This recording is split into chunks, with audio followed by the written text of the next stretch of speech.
औज़ुबिल्लाहिमिनश्शैतानिर्रजीम बिस्मिल्लाहिर्रहमानिर्रहीम। मेरा नाम है रूहुल्लाह और आज हम फर्स्ट ईयर के बायोलॉजी से एंजाइम चैप्टर शुरू करने जा रहे हैं। ठीक है, सबसे पहले हम ये देख लेंगे कि ये एंजाइम है क्या चीज़। सबसे पहले इसकी मीनिंग की तरफ देखते हैं।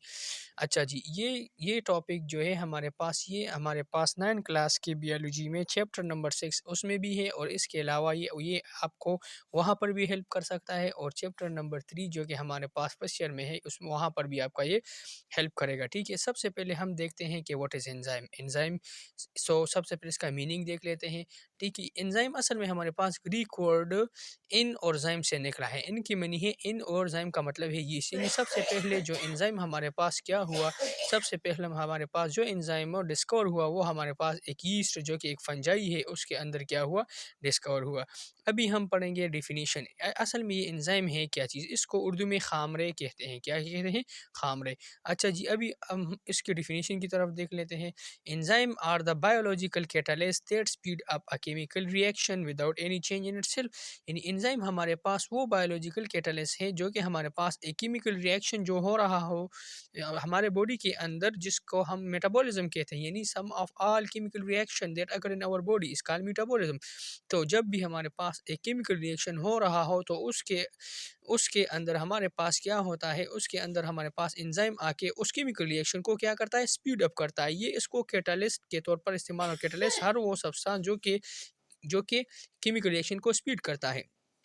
तो अभी हमारे पास एंजाइम स्पीड अप करता है एक केमिकल रिएक्शन को, लेकिन ये याद रखिए कि without any change in itself. यानी एंजाइम हमारे पास एक केमिकल रिएक्शन को तेज़ तो करता है, स्पीड अप तो करता है, लेकिन खुद उसके केमिकल रिएक्शन के दौरान खुद उसकी केमिस्ट्री में चेंज नहीं आती।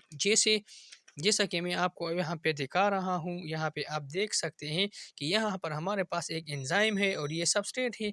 यानी एंजाइम एक स्पेसिफिक सबस्ट्रेट के साथ मिलके क्या करता है, एंजाइम सबस्ट्रेट कम्प्लेक्स बनाता है। सबस्ट्रेट क्या चीज़ है? असल में हमारे पास सबस्ट्रेट हमारे पास क्या है, सबस्ट्रेट हमारे पास वो सब्सटेंस है जिस पर एंजाइम वर्क करेगा, उसको क्या कहते हैं, सबस्ट्रेट कहते हैं। ठीक है, तो अभी हम यहाँ पे देख लेते हैं कि असल में एंजाइम हमारे पास किसी भी सबस्ट्रेट के साथ मिल जाता है और एंजाइम सबस्ट्रेट कम्प्लेक्स बनाता है। फिर इसके बाद हमारे पास क्या होता है, एंजाइम हमारे पास इसी सबस्ट्रेट को क्या करता है, इसको प्रोडक्ट में कन्वर्ट करता है, लेकिन खुद खुद हमारे पास एंजाइम अनअफेक्टेड इटसेल्फ। यानी हमारे पास एंजाइम यूज़ नहीं होता केमिकल रिएक्शन में। इसकी जो केमिस्ट्री है, यानी एंजाइम खुद उसके अंदर चेंज नहीं आता, लेकिन सबस्ट्रेट को क्या करता है, इसको प्रोडक्ट में चेंज करता है। अभी ये बात तो क्लियर हो गया। इसके बाद हम ये देखने जा रहे हैं कि नेचर ऑफ एंजाइम। असल में एंजाइम है क्या चीज़। असल में एंजाइम हमारे पास क्या है, दीज आर पार्टली और टोटली प्रोटीन इन नेचर। ये हमारे पास पार्टली या टोटली प्रोटीन इन नेचर है। ठीक है, यानी ये एंजाइम हमारे पास प्रोटीन है असल में। अभी चलो हम देख लेते हैं आगे। An enzyme can work on substrate. एक एंजाइम हमारे पास एक सबस्ट्रेट पर वर्क करेगा, जैसा कि मैंने आपको बताया।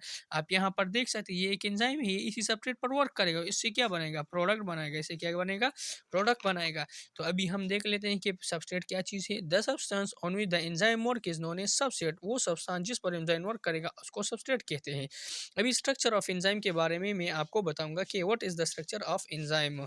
Enzyme have two side in its structure. Enzyme के स्ट्रक्चर में हमारे पास टू साइड है, such is active side and allosteric side. यानी जब भी हम किसी भी एंजाइम को देख लेते हैं तो उसके स्ट्रक्चर के बेस पर अगर हम उसको देख लेते हैं कि उसके स्ट्रक्चर में हमारे पास क्या क्या मौजूद है, तो एक है हमारे पास एक्टिव साइड, दूसरा है एलोस्टेरिक साइड। यहाँ पर आप इस डायग्राम को देख सकते हैं। इस एरिया को क्या कहते हैं, इस एरिया को हम क्या कहते हैं, एक्टिव साइड कहते हैं, और ये जो बाकी साइड है इसको कहते हैं एलोस्टेरिक साइड। अभी मैं आपको ये बताऊंगा कि एंजाइम के किस पार्ट को एक्टिव साइड कहते हैं, किस पार्ट को एलोस्टेरिक साइड कहते हैं। चलो जी देख लेते हैं। Active side, the site of enzyme where the substrate bind during chemical reaction. यानी एंजाइम की वो साइट, यानी वो तरफ जहाँ पर हमारे पास क्या होता है, बेंडिंग होता है। क्या बेंड होता है, शाबाश। हाँ, केमिकल रिएक्शन के दौरान जब सबस्ट्रेट जिस साइट पे बेंड हो जाता है उसको हम एक्टिव साइट कहते हैं। फॉर एग्जांपल आप यहाँ पर देख सकते हैं कि ये हमारे पास एक एंजाइम है और ये एक सबस्ट्रेट है। ये एंजाइम और ये सबस्ट्रेट एक दूसरे के साथ मिलते हैं, तो एंजाइम का ये वाला जो पार्ट है, ये वाला आप देख सकते हैं, ये वाला जो पार्ट है, ये वाला पार्ट, यानी यहाँ पर आप देख सकते हैं ये वाला पार्ट, ये वाला पार्ट हमारे पास क्या है, this is actually active site. So active site असल में आप यहाँ पर देख सकते हैं कि एंजाइम की वो साख्त, वो साइट, वो तरफ जहाँ पर हमारे पास सबस्ट्रेट ड्यूरिंग केमिकल रिएक्शन क्या होगा, बेंड होगा, उसको हम एक्टिव साइट कहते हैं। इसके अलावा दूसरा जो है वो एलोस्टेरिक साइट है। द रेस्ट सरफेस और site of enzyme other than active site, यानी एक्टिव साइट के अलावा बाकी तमाम के तमाम साइट जो एंजाइम के तमाम जो बाकी बचा कुछ सारे पार्ट है, उसको हम क्या कहते हैं, इलेक्ट्रिक एलोस्टेरिक साइट। तो ये हमारे पास क्या है, असल में ये हमारे पास एंजाइम है, इसकी मीनिंग है, इसकी डिफिनीशन है, इसका नेचर है, सबस्ट्रेट है, स्ट्रक्चर ऑफ एंजाइम है, और एक्टिव साइट और एलोस्टेरिक साइट है। चलो जी, अभी इसके बाद हम पढ़ लेंगे कि what are the types of enzyme, enzyme के कितने टाइप्स हैं। On the basis of composition there are two types of enzyme. हमारे पास एंजाइम दो तरह के होते हैं, किसके बेस पर, कंपोजिशन के बेस पर, ये बनावट के लिहाज से एंजाइम हमारे पास कितने हैं, दो तरह के हैं। सच है simple protein enzyme and conjugated enzyme, इसको अभी हम बारी बारी में पढ़ेंगे। सिंपल प्रोटीन एंजाइम क्या है, the enzymes which are totally और purely protein and has no other group attached with it. मैंने आपको बिल्कुल बिगनिंग में स्टार्ट में ये बताया कि एंजाइम आप यहाँ पे देख सकते हैं कि एंजाइम असल में हमारे पास क्या है, ये पार्टली और टोटली क्या है, प्रोटीन इन नेचर है। तो अभी हम यहाँ पे देख लेते हैं कि सिंपल प्रोटीन असल में हमारे पास वो एंजाइम है जो कि टोटली और प्योरली प्रोटीन है, इसके साथ अदर ग्रुप जो है हमारे पास वो अटैच नहीं होता। फॉर एग्जाम्पल ट्राइप्सिन है, काइम मोट्राइप्सिन है, इलास्टेज एटसेट्रा, ये हमारे पास सिंपल प्रोटीन एंजाइम है। इसके बाद कंजुगेटेड एंजाइम है, the enzyme which contain protein part and non protein part as well, यानी वो एंजाइम जिसमें हमारे पास प्रोटीन पार्ट और नॉन प्रोटीन पार्ट दोनों मौजूद हो, उसको क्या कहते हैं, कंजुगेटेड एंजाइम। यानी सिंपल एंजाइम असल में हमारे पास सिर्फ और सिर्फ प्योरली प्रोटीन होते हैं, और कंजुगेटेड एंजाइम हमारे पास protein part plus non protein part भी होता है कंजुगेटेड एंजाइम में। और आप ये याद रखिए कि प्रोटीन पार्ट और नॉन प्रोटीन पार्ट दोनों को क्या कहते हैं, कंजुगेटेड एंजाइम। यानी प्रोटीन पार्ट और नॉन प्रोटीन पार्ट दोनों, वो एंजाइम जिसमें हमारे पास protein part non protein part मौजूद हो, उसको कंजुगेटेड एंजाइम कहते हैं। For example succinic dehydrogenase, alcohol dehydrogenase and cytochrome oxidase वगैरह वगैरह। ठीक है, अभी हम देख लेते हैं होलो एंजाइम। एक कॉन्सेप्ट है होलो एंजाइम, ये बहुत इजी है, इसमें कोई मुश्किल नहीं है। चलो जी, इसको देख लेते हैं कि अभी हमारे पास होलो एंजाइम है क्या चीज़। अच्छा, the complete biological active conjugated enzyme, enzyme plus non protein is called holo enzyme. क्या मतलब, यानी वो complete biologically active conjugated enzyme, यानी कंजुगेटेड एंजाइम में मैंने आपको बताया कि एक प्रोटीन पार्ट एंजाइम, ये हमारे पास क्या है, ये प्रोटीन पार्ट है, और नॉन प्रोटीन पार्ट इसको कोफैक्टर कहते हैं। नॉन प्रोटीन पार्ट को क्या कहते हैं, कोफैक्टर कहते हैं, इसको बाद में हम पढ़ लेंगे।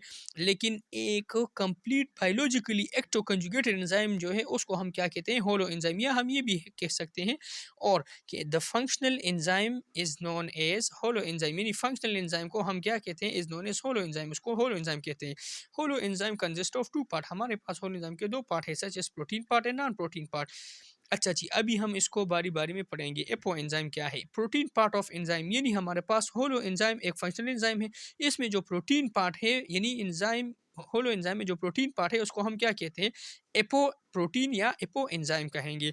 और इसके अलावा जो हमारे पास नॉन प्रोटीन पार्ट है, उसको हम क्या कहें, कहते हैं, इसको हम कोफैक्टर कहते हैं। तो non protein part of enzyme को हम कोफैक्टर कहते हैं, और प्रोटीन पार्ट ऑफ एंजाइम को हम एपो एंजाइम कहते हैं।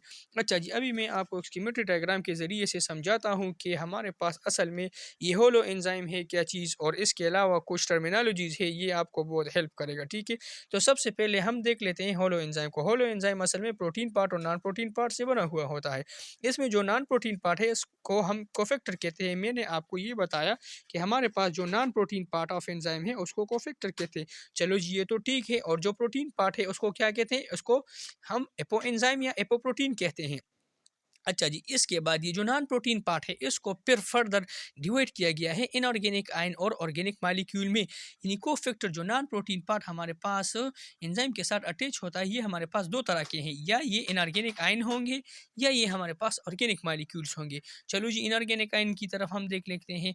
यानी इनऑर्गेनिक वो नॉन प्रोटीन पार्ट जो इनऑर्गेनिक आयन है, उसको मेटालिक एक्टिवेटर कहते हैं। For example magnesium +2 ion Na+Cu+Zn+2C A+2 calcium +2 ion, ये सारे के सारे हमारे पास ये इनऑर्गेनिक आयन है जो कि नॉन प्रोटीन पार्ट है, एक एंजाइम से अटैच होते हैं।